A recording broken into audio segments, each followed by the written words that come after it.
Today we are talking about my favorite thing to talk about. We are having another round of cryptids. Well, two of them are definitely cryptids, and one of them kind of teeter on the line of just an urban legend, something paranormal, but I really wanted to lump it in because so that's what we're going to do today. Get comfy, snuggle up your cat or dog, and let's get started. The very first cryptid we are talking about are the Fresno nightcrawlers. The Fresno nightcrawlers are newer to the cryptid catalog and honestly, one of my favorites. Now, do me a favor. I want you to close your eyes, just kind of relax. I want you to think about you just sitting at home, unwinding after a long day. It's nighttime. You hear something out of your window and you go to take a peek when suddenly you see two pairs of walking hands. You heard that right. Hands. Now, if I was a little and I saw two pairs of walking pants just outside of my window, there is no way anyone is ever going to believe me. And this was kind of the case for somebody in Fresno, California, who will only identify his first name as Jose. In 2007, Jose was at home and he had some video surveillance cameras around his house. One night, his dogs kept barking and he just couldn't understand why they wouldn't shut up. So he went to take a peek outside of his window when he saw two pairs of walking pants. Now, that's what they appeared to be.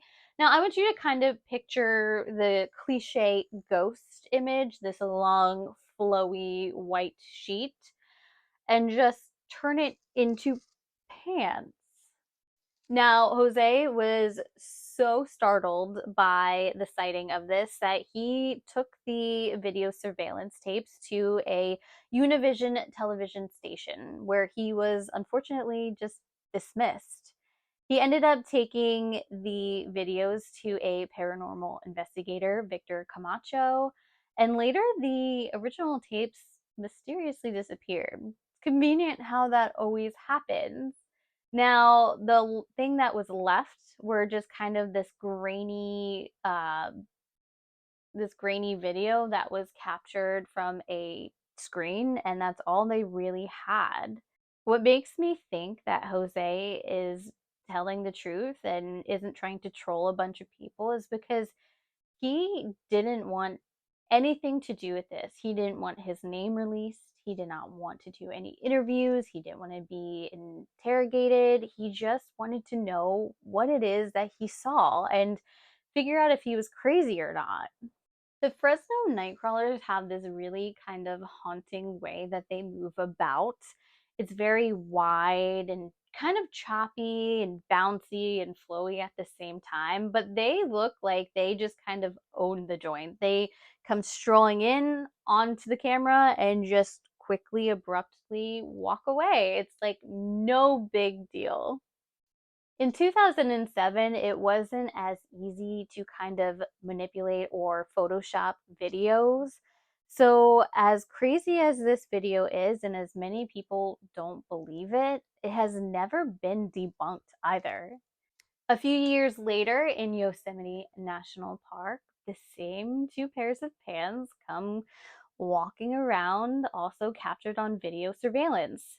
Now, it seems to be like it's kind of this mother or father and child because the first pair that comes strolling on is about 3 feet tall. And then the second pair that's following after it is substantially smaller, kind of just following wherever the first one is going. Kind of adorable. However, there are another few videos. There's one in Montana.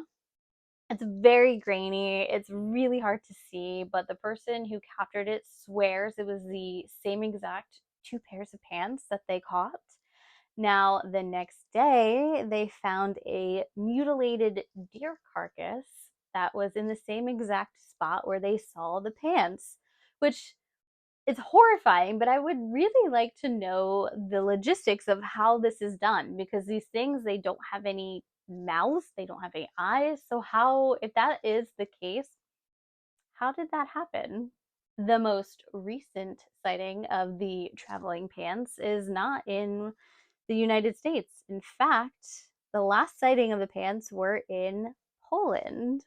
There are some explanations of what these things that were captured on the videos are actually. One of them being that they think it could be this white crane bird, which is this very tall, skinny, lanky bird. I'm not really seeing it, but you just never know. There's some people that think that these videos are just completely trolling people. There is no such thing. They used strings and puppets, and it's just a big joke. Some people believe that the pants are extraterrestrial. And even stranger hypothesis is the Fresno nightcrawlers are some kind of fungus that is undiscovered that is able to kind of move on its own. I've seen the show. I don't like how this ends, so let's hope that's not the case. Next up, we're talking about something so terrifying. It creates an uneasy feeling in even the most unrattled human beings. I'm not talking about monsters, aliens, ghosts. I'm talking about children. The black eyed children or black eyed kids aren't really classified as cryptids. They're more kind of some kind of paranormal phenomenon, urban legend, but they are so scary to me. I really wanted to talk about them. The black eyed children are described as people between the ages of 6 to 16. They have very pale skin and black eyes. Lifeless eyes like a doll's eyes. That, that was from Jaws. Now, these kids are reportedly seen hitchhiking, begging, or even coming right to your front doorstep.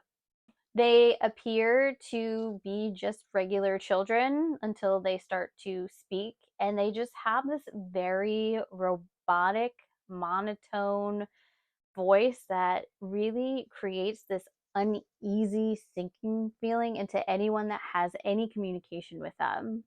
They are persistent about wanting to get into your car or your home and do not like taking no for an answer.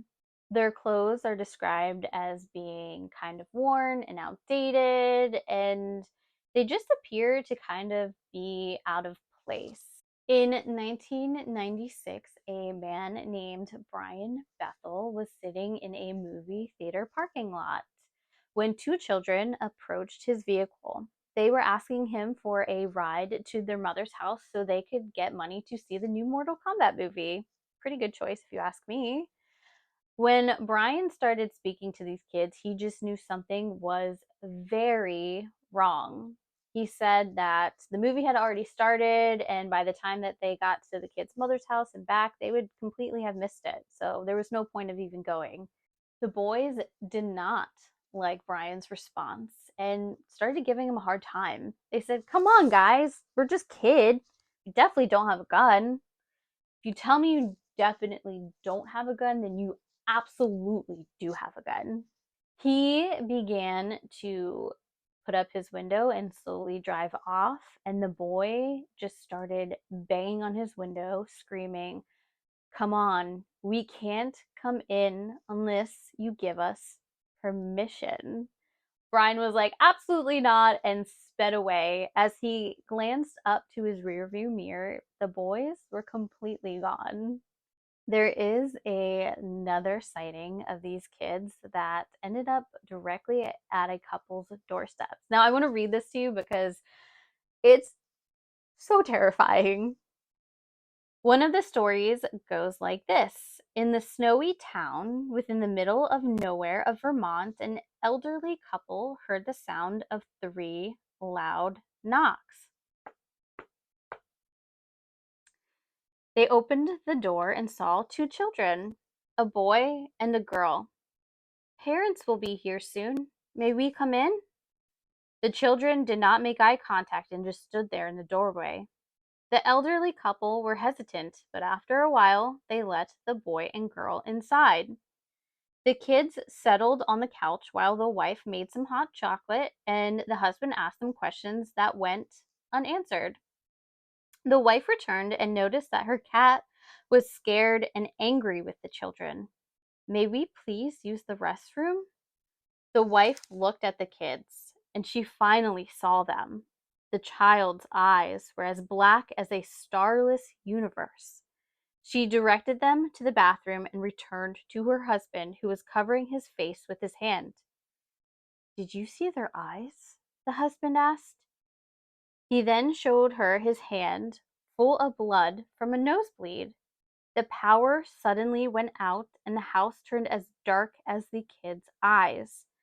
The wife headed to the restroom and was confronted by the voice of the kids at the end of the hall, uttering, "Our parents are here." The kids then exited the house, leaving the door wide open. The wife then noticed that there were two men at the end of the driveway. The men were very tall and slender. The wife waved but did not receive the same friendly gesture. The two men and children drove away in one car.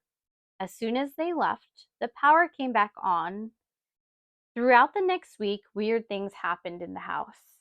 3 out of 4 of the cats went missing, and the fourth one had been found dead in a pool of its own blood. The husband continued to have nosebleeds and finally went to the doctor where he was diagnosed with a very aggressive cancer. Oh, that is I have goosebumps. I don't love that. The black-eyed children aren't just seen in the United States. There have been plenty of reported cases in the UK. Some of these kids are reportedly seen at pubs begging for them to be let in. In England, it was reported that a woman and her daughter were walking down the street when they heard this blood-curdling scream. At the end of an alley, they saw this little girl just standing in front of them, covering her eyes. The little girl said nothing, and the woman approached her and asked if she was okay and if she was the one screaming. The little girl uncovered her eyes to reveal just complete blackness. The mother jumped back in fear and grabbed her daughter and turned away. When she turned back, the little girl was completely gone. This is scary enough, but it was in that same exact alley where years before there were 3 school-age girls that were brutally murdered and their bodies were found at that same exact spot. With stories that are so intense, obviously a lot of people kind of will hop on the wagon and begin kind of embellishing things. There are a lot of made up cases of the black-eyed children. There's even a comic book series that was inspired by them. So what are these children? Are they aliens? Are they ghosts? Are they creatures from another dimension? All I know is that they cannot come in unless you give them permission, and it's gonna be a no for me, for sure. No thank you. The last cryptid we are talking about today is the Chupacabra, also known as the goat sucker. The Chupacabra got its fun little nickname from the reports that it sucks the blood dry from its livestock victims. This thing is described as this alien humanoid creature with these big giant eyes. It's said to have these kind of sharp spikes that come out of its back like a reptile. It walks on its hind legs and has 3 long fingers. And then there's other people that have described it as a dog-like creature. It's 2 very different descriptions, if you ask me. The Chupacabra has reported sightings in Maine, Florida, Chile, Russia, Puerto Rico, Mexico. It is all over the world.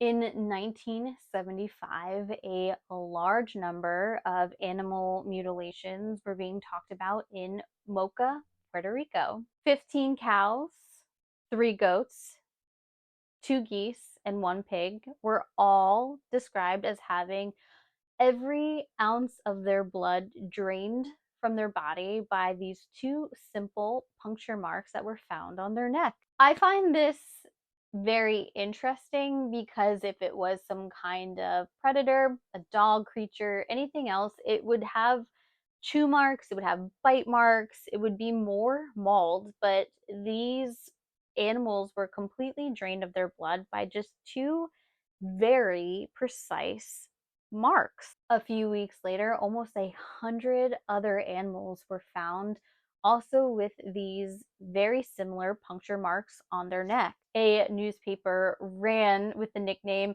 El Vampiro de Mocha, the vampire of Mocha. Bats and snakes were all ruled out as potential creatures that were causing this. The puncture wounds found in all of the dead animals were way too deep to be caused by any regular teeth marks, and they were so precise and deep that it went directly into the animals' brains, that they said that this couldn't even be replicated by a very skilled surgeon. So, what happened? El Vampiro de Mocha was later nicknamed the Chupacabra, aka goat sucker, because it seemed to have an appetite for ghosts. Sightings of this creature really took off. It had everybody talking about what they've seen and what they've heard about the Chupacabra. Florida was one of the areas that were really blowing up with sightings of the Chupacabra because it's Florida, and why not?